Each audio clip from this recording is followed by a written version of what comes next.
آپ لوگ کوشچن کریں آپ سندھ کے دورے پہ مریم جا رہی ہے، پہلا دورہ ہے آپ کا سندھ کا، پر یہ مکھیاں کیوں اتنی ادھر؟ اور نہیں ہے نا ہمارا ذاتی دائش، یہ گورنمنٹ کے اوپر تو نہیں آ رہی؟ یہی ہے گورنمنٹ کے اوپر۔ اچھا جی مریم یہ بتائیے جو نیشنل ڈائلاگ کی بات ہو رہی ہے اس حوالے سے کیا کہیں گی آپ؟ اور دوسرا آج آپ سندھ کے دورے پر جا رہی ہیں، ایک تحریک ختم ہو رہی ہے محترمہ بے نظیر بھٹو کی شہادت میں، آپ پہلی مسلم لیگ نون کی رہنما جو وہاں پر شرکت کر رہی ہیں، کیا کہیں گی، کیسا لگ رہا ہے؟ جی بسم اللہ الرحمن الرحیم۔ مجھے آج بڑی خوشی ہے کہ میں بی بی شہید کے پاس جا رہی ہوں ان کی برسی کے اوپر، اور ان کی جو جمہوریت کے لیے جد و جہد تھی، انہوں نے جان دی اس ملک کے لیے اور بہادری سے دی، تو میرے لیے بڑا فخر کا بھی مقام ہے کہ آج مجھے وہاں ان کی برسی پہ شامل ہونے کا موقع مل رہا ہے۔ اور میں یہ سمجھتی ہوں کہ میاں صاحب نے اور بی بی شہید نے جو چارٹر آف ڈیموکریسی اس ملک کو دیا تھا، جس کے بعد پاکستان کی تاریخ تبدیل ہو گئی تھی، پاکستان کی جو ہسٹری ہے اس کے اندر ایک بہت بڑا لینڈ مارک تھا وہ، تو اس کو میں اور بلاول اور تمام پولیٹیکل پارٹیز جو ہے اس کو لے کے آگے بڑھیں گے، انشاءاللہ تعالیٰ اس کو اسٹرینتھن کریں گے۔ میں یہ بھی سمجھتی ہوں کہ اس کی بہت ضرورت ہے پاکستان کے اندر، کیونکہ پاکستان کے اندر یہ جو ڈیوائیڈ ہے یہ بہت بڑھ گئی ہے، اور پاکستان کو اس وقت اتحاد اور یکجہتی کی ضرورت ہے۔ ہم سب پارٹیز ڈفرینٹ ہیں، پیپلز پارٹی ہو یا ہم ہوں یا کوئی پی ڈی ایم میں شامل جتنی بھی جماعتیں ہیں، ان سب کے الگ الگ منشور ہیں، ان سب کے الگ الگ آئیڈیالوجیز ہیں، ان سب کے الگ الگ بلیفس ہیں، لیکن کچھ چیزیں ایسی ہیں پاکستان کی خاطر جس پہ ہم سب اکٹھے ہیں۔ اور دوسری آپ نے کیا سوال کیا تھا؟ یہ بتا دیں کہ جو ٹریک ڈائلاگ جو ہونے جا رہے ہیں اس محمد علی درانی نے ملاقات کی ہے، یہ کس کے کہنے پر گئے ہیں مذاکرات کرنے کے لیے؟ شہباز شریف سے آپ سے نہیں کیے، جیل میں جا کے ملاقات کی ہے، تو آپ سمجھتے ہیں کہ کیا پیر پگاڑا سیریسنس دکھا رہے ہیں یا کوئی اور مذاکرات کرنا چاہ رہے ہیں؟ دیکھیے میری بات سنیں، یہ صرف اس وزٹ سے نہیں، اس سے پہلے بھی ہمیں کئی پیغامات موصول ہوتے رہے حکومتی وزراء کی جانب سے بھی، جب ان کو جواب نہیں دیا گیا تو پھر اور لوگوں کو بھیجا جا رہا ہے، لیکن میں یہ سمجھتی ہوں کہ میاں صاحب نے ایک بہت اٹل فیصلہ کر لیا ہے، اور اس کے اندر مولانا فضل الرحمان صاحب جو ہیں وہ بھی اس چیز پہ بالکل کلیئر ہیں، اور پی ڈی ایم میں شامل ساری جماعتیں اس چیز پہ کلیئر ہیں کہ کوئی مذاکرات اس جعلی حکومت سے نہیں ہوں گے، اور یہ جو مذاکرات کی کوشش ہے نا، یہ این آر او مانگ رہے ہیں پی ڈی ایم سے، جو انشاءاللہ تعالیٰ ان کو نہیں ملے گا، اور یہ بلا وجہ نہیں۔ میری بات سنیں، شہباز شریف صاحب تو جیل میں، ان کو تو نہیں، جب آپ ابھی جیل میں نہیں گئے اس لیے آپ کو اندازہ نہیں ہے، میں بتا سکتی ہوں کہ جب آپ جیل میں ہوتے ہیں تو آپ کو نہیں پتہ ہوتا کہ آپ کو کون ملنے آ رہا ہے، آپ کو اچانک بتایا جاتا ہے کہ آپ کو کوئی ملاقات کے لیے آنا چاہتا ہے، آپ اس وقت انکار کرنے کی پوزیشن میں اس لیے نہیں ہوتے کہ آپ کو یہ نہیں پتا کہ جو آ رہا ہے وہ کیا کہنے آ رہا ہے، کیا بات لے کے آ رہا ہے۔ تو یہ بات بڑی ایک آئی اوپنر ہے کہ جہاں خاندان کو ملنے کی اجازت نہیں دی جاتی، وہاں اس طرح کی شخصیات بالکل بغیر کسی ایشو کے یا بغیر کسی رکاوٹ کے وہ کوٹ لکھپت جیل جا کے مل بھی لیتے ہیں، اور ان کے لیے راستے بھی کھل جاتے ہیں، تو اس سے بہت چیزیں واضح ہو جاتی ہیں۔ اچھا مریم صاحب،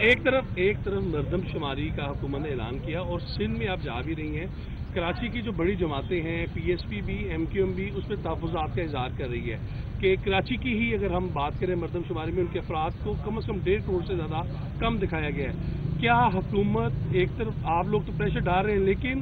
کیا آپ سمجھ رہی ہیں کہ حکومت جو ہے انہوں نے دھاندلی کا آغاز 2020 کے آخر میں ہی شروع کر دیا مردم شماری کو لے کر، اور آپ کی جماعت بھی کیا مردم شماری کی جو ابھی کرائی گئی ہے اسے تسلیم کرتی ہے؟ دیکھیں، دھاندلی کا جہاں تک بات ہے تو یہ حکومت ہی دھاندلی کی پیداوار ہے، اور اس کی پرفارمنس اتنی بری ہے، اتنی خراب پرفارمنس ہے کہ ان کو پتہ چل گیا ہے کہ اگلا الیکشن یہ ووٹ سے تو نہیں لے سکتے، کیونکہ 2018 کا نہیں لے سکے تو 2023 کا کیسے لیں گے اتنی بری پرفارمنس کے بعد۔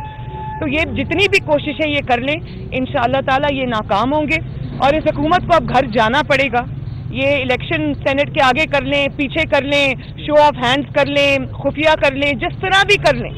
اور آپ یہ دیکھیں کہ کیبنٹ کی میٹنگ ہو رہی ہوتی ہے، ترجمانوں کا اجلاس ہو رہا ہوتا ہے، اور وہ